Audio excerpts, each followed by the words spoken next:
오늘 하나님께서 우리에게 주시는 말씀 사도행전 10장 17절부터 23절까지 여러분들은 이제 집에 가서 9절부터 48절까지 쭉 보시면 돼요. 그림 한번 볼까요? 자, 오늘 우리가 잘 아는 작품인데 미켈란젤로의 피에타. 다른 그림도 있죠. 이거는 로댕의 생각하는 사람. 그죠? 두 작품을 보았습니다. 어느 날 이제 버나드 쇼라는 사람이 영국 사회를 이렇게 관찰하고 해석하다 보니까 한 가지 사실을 발견하게 됩니다. 그것은 뭐냐면 미켈란젤로의 작품을 좋아하는 사람들은 로댕의 작품을 무조건 싫어한다는 것을 알았어요. 편파적이죠? 선입견적이죠. 그 편견을 깨려고 그가 파티를 열었어요. 미켈란젤로의 작품을 좋아하는 사람들을 다 초청을 했어요. 그리고 만찬을 마칠 때쯤 버나드 쇼가 나와서 마이크를 잡고 말했어요. 여러분, 제가 귀한 작품을 하나 보여드리겠습니다. 그리고 작품 하나를 내놓았어요. 여러분 멋있죠? 이 그림은 로댕의 작품입니다. 그랬어요. 그러니까 혹독한 비평들이 쏟아졌죠. 왜냐하면 미켈란 작품을 좋아하는 사람들만 모였으니까요. 아우, 색깔이 왜 저 모양이냐, 아유, 저 구도가 뭐야, 저게 저렇게 구도를 잡으면 안 되지, 저것도 작품이야, 저건 상품이다, 상품이야. 한참 남도질하는데 버나드 쇼가 다시 마이크를 잡고 당황한 표정으로 사과를 하는 거예요. 여러분, 제가 실수해서 그만 작품을 잘못 갖고 나왔어요. 이것은 로댕의 작품이 아니라 미켈란젤로의 작품입니다. 그랬다는 거예요. 그러자 갑자기 장내가 조용해졌죠. 미켈란 작품은 무조건 좋다, 로댕의 작품은 무조건 나쁘다라는 그런 편견을 갖고 있었던 사람들의 그 편견을 깨뜨렸다, 그런 말이에요. 편견은 뭐예요? 공정하지 못하게 한쪽 편만 치우쳐 생각하고 말하는 것이죠. 여러분, 그처럼 편견이라는 것은 사실을 사실로 보지 못하게 하는 것입니다. 편견은 참으로 무서운 것이 될 수 있다는 거예요. 여러분은 어떻게 이 편견을 치유할 수 있겠어요? 어떻게 공정하지 못한 치우친 생각과 그 행동을 내가 치유할 수 있겠느냐, 그런 말이에요. 무엇보다도 하나님의 시각을 회복해야 돼요. 오늘 본문 사도행전 10장 이제 9절부터 16절에 보면 어느 날 제6시 난 12시가 되었는데, 자, 베드로가 이제 지붕에서 이제 기도를 하는데 그때가 난 12시예요. 비몽사몽간에서 환상이 이렇게 내려오는데 보니까 환상 중에 큰 보자기 같은 모양의 그릇 같은 것이 이렇게 내려오는데 그 아래 정결한 동물하고 부정한 동물들이 막 있는 거예요. 기는 것, 뭐 나는 것, 뭐 또 달리는 것, 그런 것들이 있었겠죠. 베드로가 부정한 동물을 보고 깜짝 놀랄 때 하나님의 음성이 들려왔어요. 베드로야, 잡아먹으라, 그러는 거예요. 베드로가 너무 놀랬죠. 하나님, 저는 평생에 정결한 동물은 먹었는데 부정한 동물은 역사 이래로 먹어본 적이 없어요. 그러니까 하나님께서 다시 말씀이 들려와요. 15절 말씀을 보시면 두 번째 소리 있어 가로되 하나님께서 내가 깨끗한 것을 네가 속되다고 하지 말라, 그렇게 하나님의 음성이 들려와요. 이것은 무슨 말씀의 내용입니까? 사람의 관점이 아닌 하나님의 관점을 가지고 보라, 그런 말이었어요. 여러분, 11절 12절을 보면 베드로가 본 환상은 하늘로부터 네 구덩이에 이제 끈이 달려가지고 그 보자기가 내려오는데 그 보자기가 그릇처럼 생긴 거예요.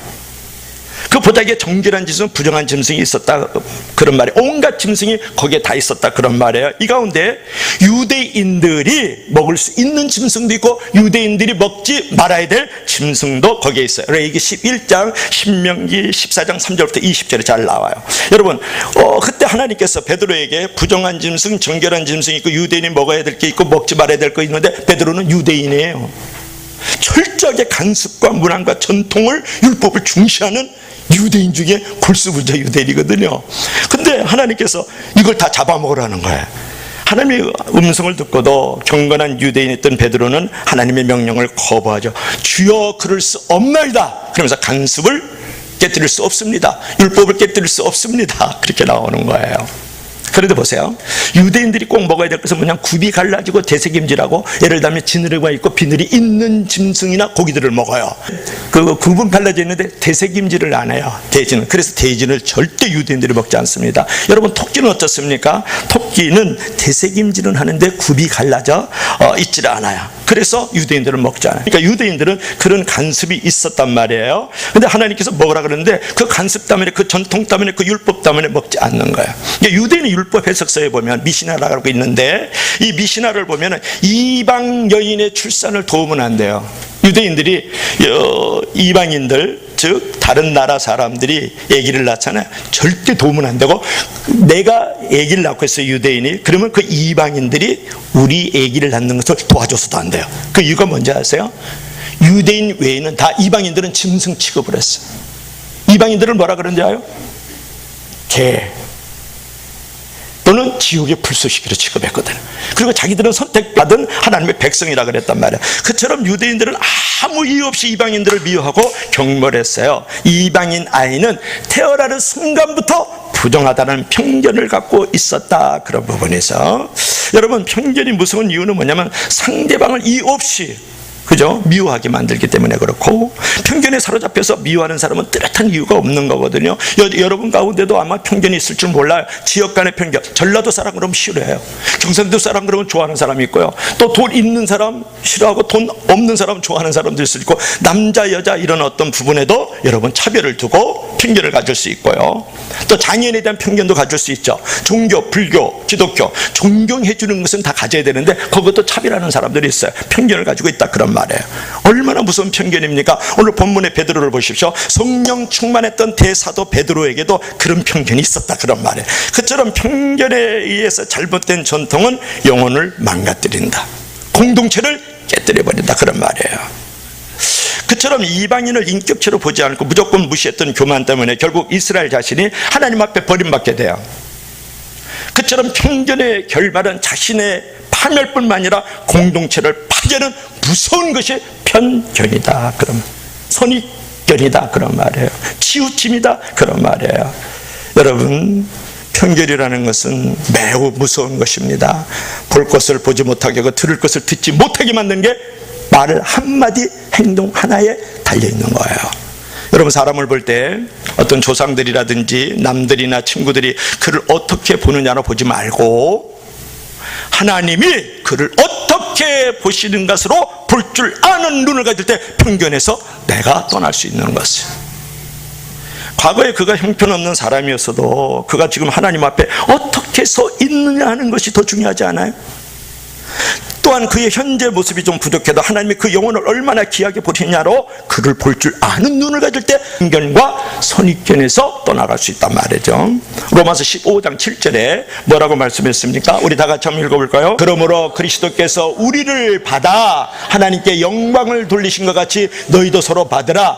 그리스도께서 우리를 받아주신 것 같이 너희도 서로 받으라, 용납하라, 마음에 품어주어라, 손을 잡아라, 어깨 동무하라, 그런 말 아니겠습니까? 하나님은 우리를 받으실 때 우리가 깨끗해서 받았어요?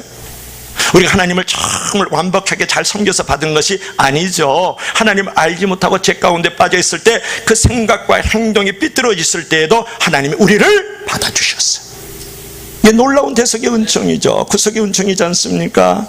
그처럼 하나님의 시각과 하나님의 마음과 하나님의 생각을 가지고 주변 사람들을 바라봐, 옆에 있는 성도를 바라볼 줄 알고 이웃에 있는 사람들을 바라볼 줄 알아야 돼요. 그런 편견만 여러분 떠날 수 있다면, 그런 선입견만 여러분이 버릴 수 있다 그러면 은혜와 축복이 함께하는 줄로 믿을 수 있기를 바랍니다. 오늘 본문을 통해서 보면은 편견을 버리고 축복과 은혜를 받는 비결에 대해서 우리가 여기서 소개를 하고 있는 부분을 볼 수 있는데, 첫째로는 공동체에 대한 편견을 버리라. 사도행전 10장 24절 한번 읽어볼까요? 이튿날 가이사랴에 들어가니 고넬료가 그의 친척과 가까운 친구들을 모아 기다리더니. 아멘. 여러분, 공동체에 대한 편견을 버리십시오. 나은 사람이 빗자루 하나 드나 안 드나, 나은 사람이 예배 드리나 안 드리나, 그 공터에 들어가 봐야 특별한 일이 있겠어? 이런 의미를 가지고 있는 분들이 있죠. 그렇게 가정 안에서라든지 교회에서라든지 직장 안에서 그런 생각을 갖고 있는 것이 공동체에 대한 편견이에요. 오늘 본문 24절을 보면 고넬료가 일가와 가까운 친구들을 모아서, 고넬료는 베드로를 맞이할 때 가족과 친지들을 다 불러 모았다고. 고넬료가 그의 친척과 친구들을 다 모아 기다리더니. 거기에 그의 신앙의 고백이 있잖아요. 바로 그 모습 속에서 벌써 은혜 받을 만한 준비가 되어 있는 거예요.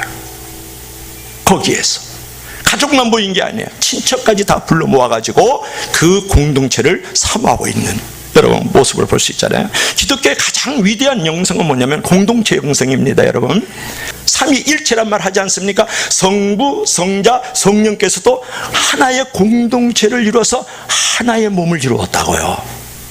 기독교의 영성 중에 가장 중요한 영성 중에 하나는 뭐냐면 개인적 영성이 아니에요. 공동체 영성을 가져야 돼요. 은혜는 함께 모이기를 힘쓸수록 진가가 드러나고 놀라운 영향력이 더 드러날 수가 있단 말이에요. 성부, 성자, 성령 하나님께서도 공동체 영성을 가졌거든요. 하나님도 공동체 영성을 가졌어요. 우리는 하나님을 닮아가야 되지 않겠습니까? 모이기를 힘쓰면 교회에 힘이 되고 성도에게도 힘이 되고 목사에게도 힘이 되고 사회에도 힘이 되는 줄로 믿을 수 있기를 바랍니다. 무엇보다 자신의 영혼에 힘이 되는 것을 우리가 발견할 수 있어요.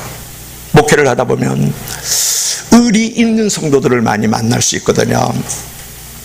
그런 성도들은 이렇게 생각을 해요. 내가 이 자리에 참석하지 않으면, 이 기도의 자리에 참석하지 않으면, 이 전도의 자리에 참석하지 않으면, 이 봉사의 자리에 참석하지 않으면, 이웃을 돌보는 섬김의 자리에 참석하지 않으면 성도들도 힘이 빠지고 목사님도 힘이 빠지고 교회도 힘이 빠질 거야. 그래서 함께 해야 돼. 그러니까 하나님의 영성 공동체를 가지고 있는 거잖아요. 그래서 자신의 자리를 꾸준히 지켜나가면서 모임에 참여하는 사람이 있습니다. 얼마나 귀한 사람인지. 그런 마음의 준비가 되어 있다 그러면 하나님의 은혜와 축복이 왜 임하지 않을까요? 여러분, 고넬료는요 베드로 목사를 초청했거든요. 저 요바에 있는 사람을 불러오라. 하나님의 그 천사를 통해서 음성을 들었어요. 환상을 봤어요. 그래서 요바까지 내려가서 종들을 시켜가지고 모시고 왔거든요. 베드로가 올 때 일가와 가까운 친구들을 모아서 기다렸다. 24절 아까 조금 전에 읽었죠. 이 장면을 보면 참 고넬료의 경건은요 혼자만을 추구하는 개인적 경건이 아니라 가정적이고 공동체적인 경건을 가지고 있었다 그런 말이에요. 여러분, 어떤 성도는 가정과 이웃과 교회를 외면한 채 자기 혼자 기도한대, 자기 혼자 말씀 충만하대, 자기 혼자 성령으로 지낸다면서 개인적 경건을 추구하고 공동체적 경건을 무시해요. 그리고 자기가 체험했던 거, 자기가 지식적으로 알고 있던 거, 그것을 주장을 해서 공동체를 깨뜨리거든요. 뭐 그런 경건이 아니고 가정적이고 공동체적 경건을 가지고 있어야 그게 참된 경건이단 말이에요. 경건은 믿음이 이웃을 향해서 영향력 있게 뻗쳐가는 공동체적 영성이 있어야 하나님의 은혜가 더욱더 크게 임하여지는 줄 믿을 수 있기를 바랍니다. 기독교의 핵심은 뭐냐면 공동체의 영성이에요. 하나님과도 더불어 잘 지내야 되지만 이웃과도 잘 더불어, 우리끼리도 잘 더불어 지내야 돼. 그러므로 성도는 교제하는 것을 잘해야 돼요.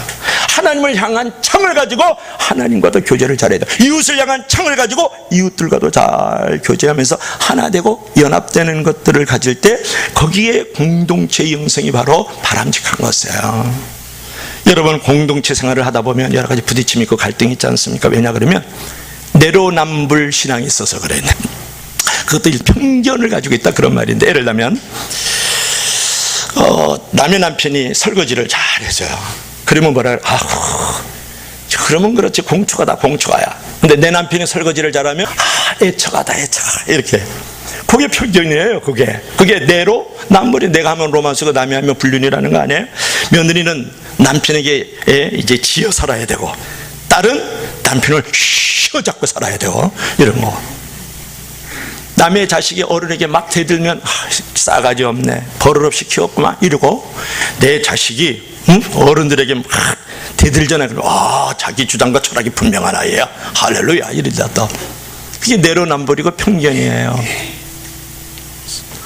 사위가 처갓집에 자주 오는 것은 당연한 일이고, 내 자식이 처가에 자주 내 아들이 가는 것은 뭐냐면 줏대없다 이놈의 자식아. 여러분, 공동체라는 것은 이렇게 내로남불 신앙이 있으면 안 돼요. 내가 하면 로맨스고 남이 하면 다 불리고 나쁜 거고, 이게 편견이잖아요. 여러분, 하나님의 말씀은 앞문을 여는 것이고 교제는 뒷문을 닫는 것이다 그런 말이 있어요. 교제라는 것은 교회 성장과 영혼 성숙이 아주 중요한 요소입니다. 혼자 지내는 것이 편한 것 같지만 같이 지내려고 하는 것이 더욱더 복된 삶이다 그런 부분이에요. 그러므로 친지들, 이웃들을 다 불러 모아서 베드로 목사를 모시고 하나님의 말씀을 사모하고 했던 것처럼 저와 여러분들도 그런 공동체를 통하여서 은혜의 통로와 축복의 통로를 갖길 주의 이름으로 간절히 축원합니다. 자, 두 번째로는 은비성에 대한 편견을 버려라. 갈망이라고 한번 읽어주세요. 신비성을 갈망으로 시작. 갈망에 대한 편견을 버리라. 사도행전 10장 25절 한번 읽어볼까요? 아침 베드로가 들어올 때에 고넬료가 맞아 발 앞에 엎드려 절하니. 아멘. 24절을 보면 기다리더니 그런 말이 나오죠. 기다리더니. 그러면서 25절에는 엎드려 절하면서 베드로 목사를 맞이하고 있어요. 여러분 24절 말씀의 제일 끝부분이 뭐예요? 기다리더니 그런 말이 나오죠. 계속해서 보면 25절 말씀에서 고넬료가 베드로를 맞이하는 모습도 사모하며 기다리는 모습을 잘 보여줘요. 요바에서 드디어 베드로 목사가 왔어요. 그럴 때 그 앞에 엎드렸다. 여러분 그게 쉬운 일이 아닙니다. 장교예요. 빛나는 계급장 찬란한 검을 들고 있는 로마의 위대한 시저를 섬기는 장교라고요. 그 사람이 정말 천하디 천하고 무능하고 요즘으로 말하면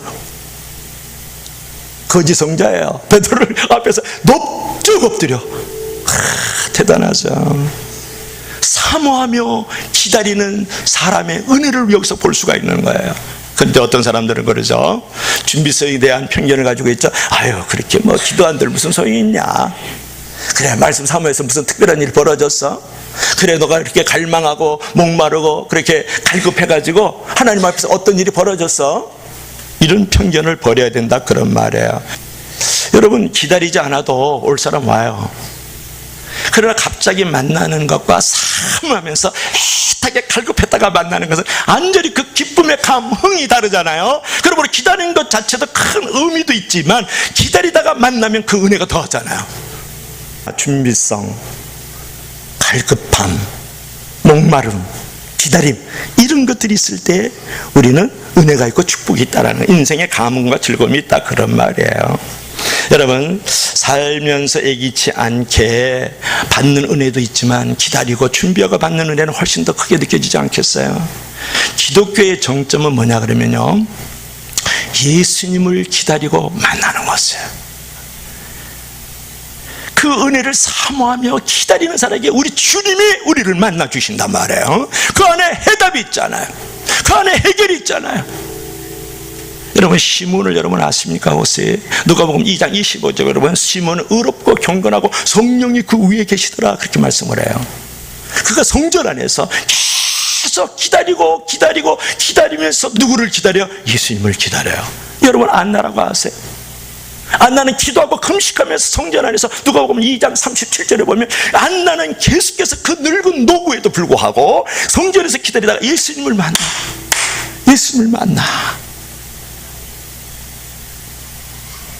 여러분 은혜를 사모하면서 나아갈 때 주님을 만날 수 있어요.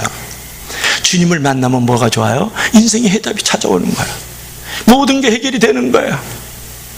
여러분 특별히 예배할 때는 항상 예배 시간 전에 먼저 와서 기도하면서 예배의 시작을 기다리는 자세가 필요하잖아요. 예배 시간 5분 전에 오는 것과 예배 시간 5분 후에 오는 것은 큰 차이잖아요.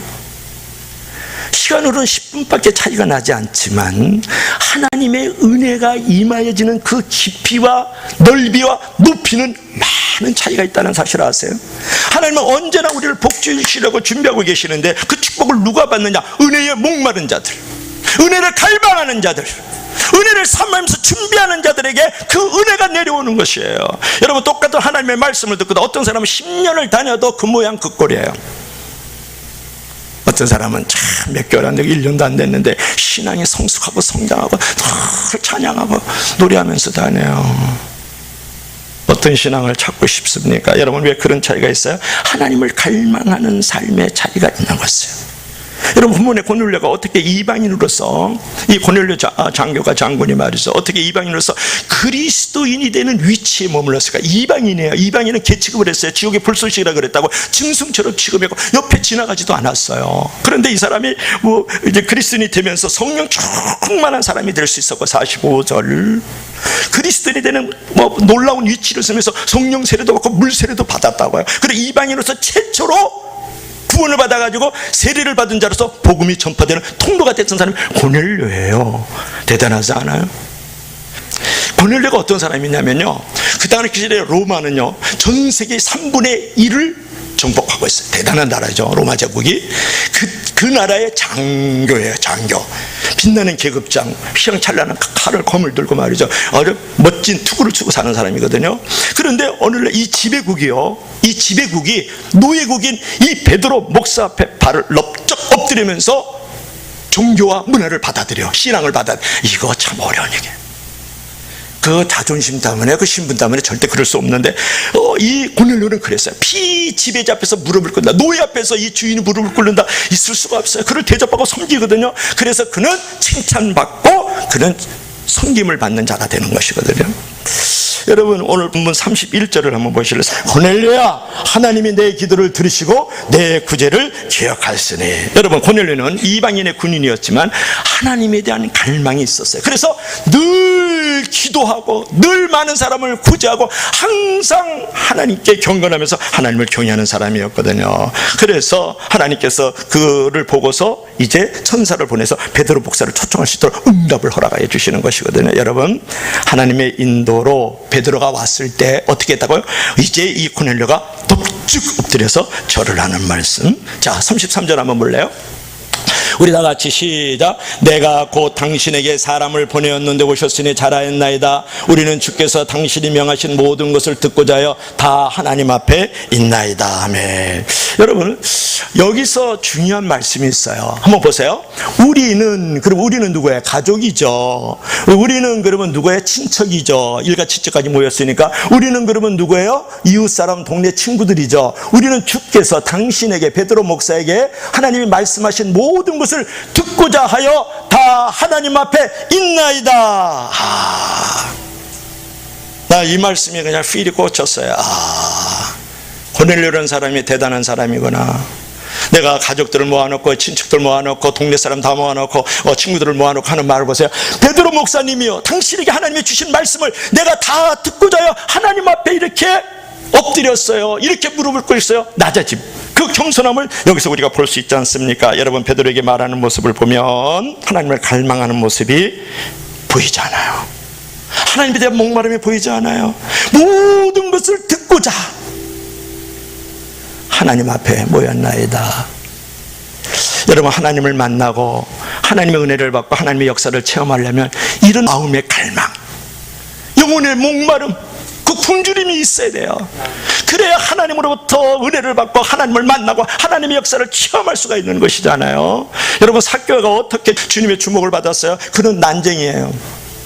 그는 볼품없는 사람이에요. 민족의 반역자야. 백성의 피를 뽑아먹고 사는 흡혈귀 같은 존재. 백성들의 돈을 입마에 포켓하고 살았으니까요. 근데 삭개오가 뽕나무에 올라가잖아요. 올라갔을 때 그 갈급한 그 목마름, 그 굶주림 속에 주님을 만나가지고 내 구원이 오늘 이 집에 이르렀다. 할렐루야. 그런 은혜를 받았잖아요. 시편 40편 여러분 1절 2절 말씀이 뭐라 했어요? 하나님이여, 내가 기다리고 기다렸더니 귀를 기울이시고 나의 부르짖음을 들으셨나이다. 나를 깊은 웅덩이와 수렁에서 나를 건지시고 끌어올리시고 나를 반석 위에 세워주셨는다. 시편 40편 1절부터 2절 말씀. 여러분, 42편은 여러분 너무 잘 아는 말씀인데, 하슴이 시냇물을 갈급한 것 같이 내 영혼의 주를 갈급하나이다. 그럴 때 우리 주님 앞에서 스스로 얘기를 하죠. 내가 어찌하여 낙심하며 어찌하여 불안해하는고, 하나님께 소망을 들어 하나님의 그 도우심으로 나는 여전히 찬송하리로다. 시편 40편 1절 2절, 시편 42편 1절.5절은 무엇을 말하고 있어요? 하나님께 갈망하고 하나님께 갈급하고 하나님께 목마른 자는 하나님이 도와주시고 그를 건져주신다는 거예요. 여전히 찬송할 수 있는 삶으로 만들어주는 줄로 믿을 수 있기를 바랍니다. 그래서 우리는 하나님을 갈망해야 돼요. 오늘 찬양 가운데 목마른 사슴 시냇물을 찾아 헤매이듯이 우리 다 같이 내 영혼 주를 찾기에 갈급하나 주님만이 나의 힘, 주님만이 나의 방패, 나의 방패, 나의 참소망, 나의 몸 정성 다 바쳐서 주님 경배합니다. 할렐루야. 너무 멋있는 찬양이잖아요. 시편 42편 1절 찬양이에요. 여러분, 주님은 산상수훈의 팔복 말씀에서 이렇게 말씀하셨어요. 의에 지리고 목마른 자는 복이 있나니 저희가 배부름을 당할 것이다. 의에 지리고 목마른 사람, 천국의 목마른 사람들, 하나님의 목마른 사람들, 하나님의 은혜와 진리의 목마른 사람들에게는 결국 인생의 풍요로움을 경험할 거다, 그런 말이에요. 여러분, 교회 조금 일찍 와서 기도로 예배를 준비하면 예배 전부터 하나님을 갈망하면 찬송도 은혜가 되고 말씀도 은혜가 되고 기도도 은혜가 되지 않아요? 결국 성도에게 가장 큰 기도 제목은 하나님, 제 영혼에게 목마름을 주시고 아무리 살기 편해도 그런 영혼의 목마름, 그런 영혼의 굶주림에 대한 이것은 사라지지 않게 하소서, 이런 기도를 드릴 줄 알길 주의 이름으로 간절히 축원합니다.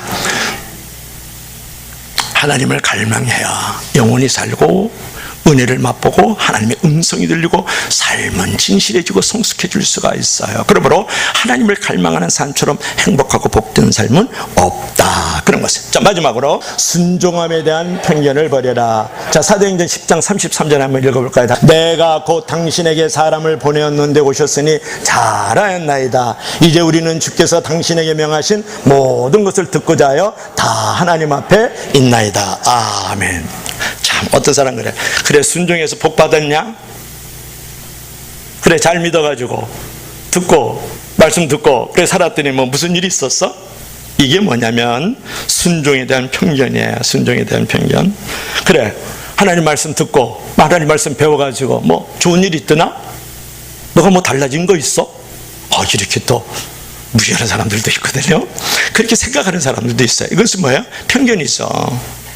그게 선입견이라는 거죠. 여러분, 고넬료는 베드로의 마음을 열린 마음으로 지금 베드로의 말씀을 삼하고 있어요. 그렇죠? 보세요.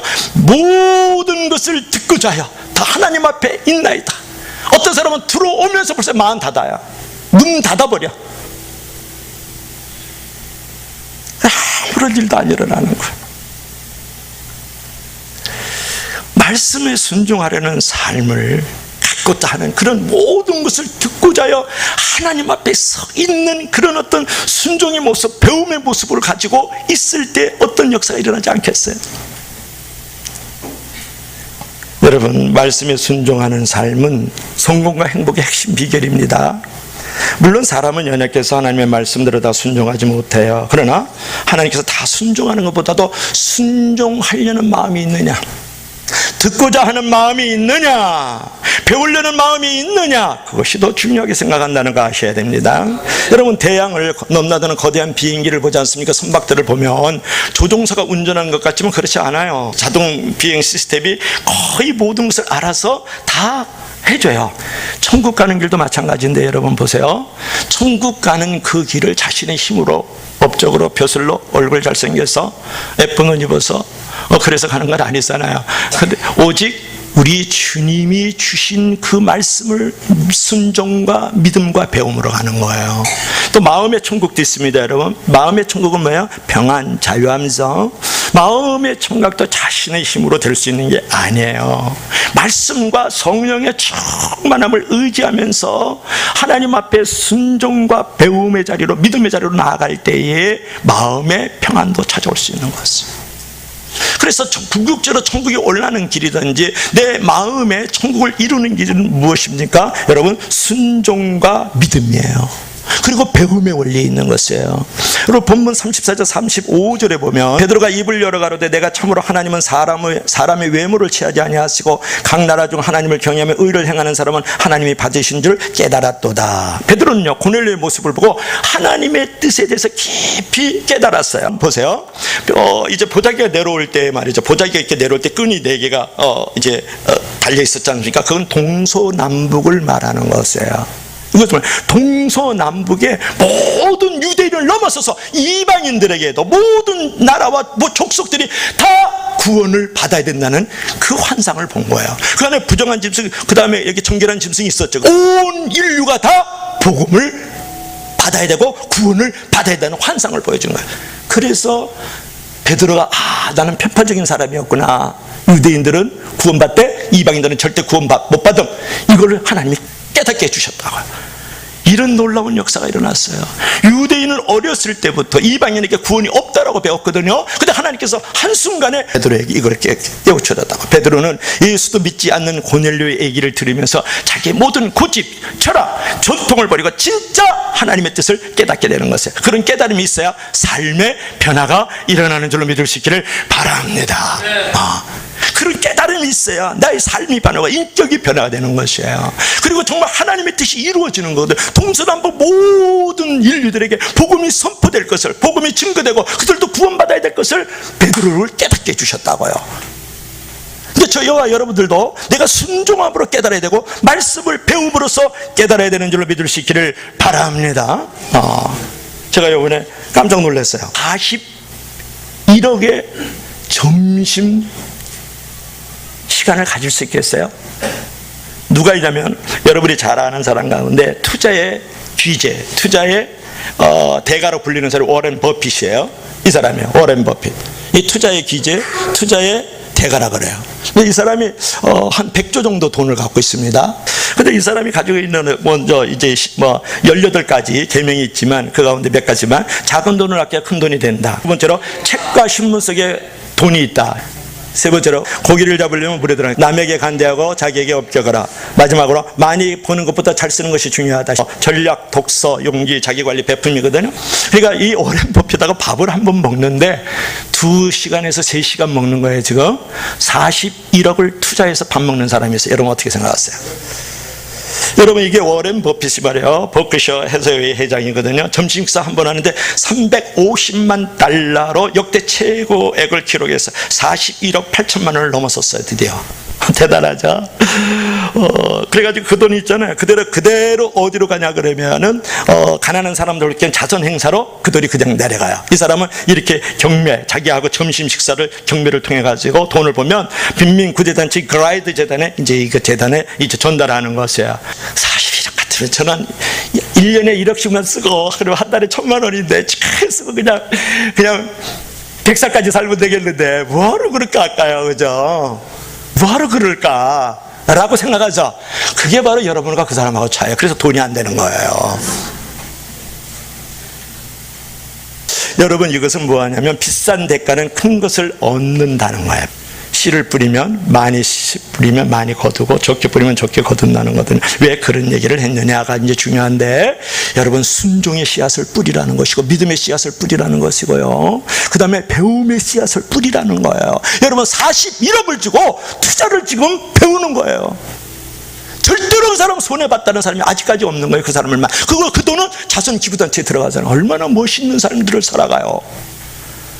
저와 여러분도 그런 사람 되길 주의 이름으로 간절히 축원합니다. 여러분 5년 전에 속초봤던 사람이 10년을 믿고도 속이 그대로고, 5년 전에 혈기 부드는 사람이 10년 예수 믿고도 성격과 말이 그대로예요. 사람이 변화되지 않는 가장 큰 이유는 마음을 열고 눈을 열고 배우려 하지 않기 때문에 그래요. 교회를 다녀도 순종하려는 마음이 없어요. 믿음으로 내가 살아보려는 이 갈급함이 없어요. 그런 편견이 다 가지고 있어서 이제는 안 되는 거예요. 하나님을 향한 창을 열어야 돼. 이웃을 향한 창을 열어야 되고, 하나님을 향하여 눈을 열고 이웃을 향하여 눈을 열어야죠. 그래야 당신의 삶 속에 변화가 일어나고 성숙이 일어납니다. 하나님께 그런 모습을 보고 거기에 은혜를 내리시고 복을 내려주시지 않겠어요?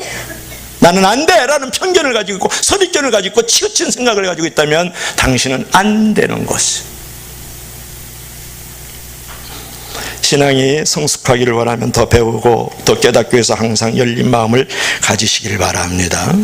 세상 지식은 많을수록 비판이 늘고 성숙을 방해하지만 하나님을 아는 지식, 하나님을 향한 순종은 영혼을 살리고 나를 신앙을 성숙하게 만들고 공동체를 살리는 역사가 일어나는 줄로 믿습니다.